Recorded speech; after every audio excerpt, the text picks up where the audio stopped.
Աշխարհի տարբեր երկրներում երեխաների իրավունքների, հատկապես կրթության առնչվող օրենքները մեր ընկալումներով երբեմն լինում են տարօրինակ կամ զավեշտալի, երբեմն այնքան արտառոց, որ նույնիսկ դժվար է հավատալ։ Ամերիկյան Օհայո նահանգում օրինակ աղջիկ երեխաներին արգելվում է պարել տանգո, եթե նրանց կոշիկի չափը գերազանցում է 46-ը։ Կարելի է ենթադրել, որ ժամանակին միջադեպ է տեղի ունեցել, որն ունեցել է դատական հանգուցալուծում, դառնալով նախադեպ օրենքի համար։ Նույն երկրի Մերիլենդ նահանգում երեխաներին արգելվում է առյուծ տանել կինոթատրոն։ Այս օրենքը ի դեպ տարածվել է նաև մեծահասակների վրա։ Ամերիկյան դպրոցներում հաստակ ծամելը պատժվում է $25 տուգանքով։ Նաև արգելված է բռունցքով օրինակ դուռը թակելը, վտանգավոր է պատճառաբանությամբ։ Նիդերլանդներում երեխաները ազատվում են դասերից, եթե տան ջրամատակարարումը խափանված է։ Կարելի է եզրակացնել, որ խնդիրը պայմանավորված է հիգիենայի նկատառումներով։ Ինդոնեզիայում իր ծննդյան օրը երեխան կարող է շամպայն խմել դասի ժամանակ, բայց հյուրասիրել ոչ։ Մեքսիկայում եթե ծննդյան օրը համընկնում է քննության հետ, տրամադրվում է 1 շաբաթյա արձակուրդ։ Ֆրանսիայում ծնողները չեն կարող իրենց երեխային տալ այնպիսի անուն, որը դատարանը համարում է երեխայի շահերին հակասող։ Այդ ցանկում են օրինակ Նուտելա, Ելակ, արքայազն Ուիլյամ անունները,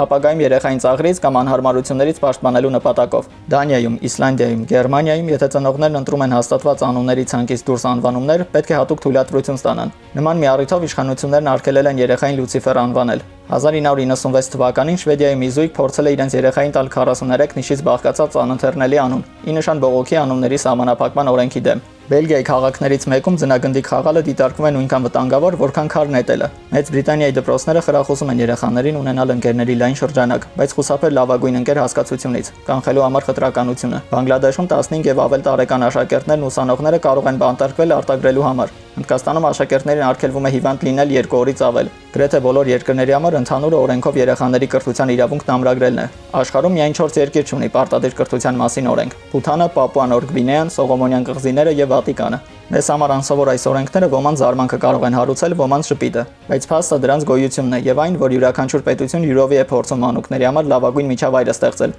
թեկուզ անսպասելի սահմանափակումների եւ ոչ սովորական կանոնների միջոցով։ Դավիթ Գենջոյան, Reopen Media։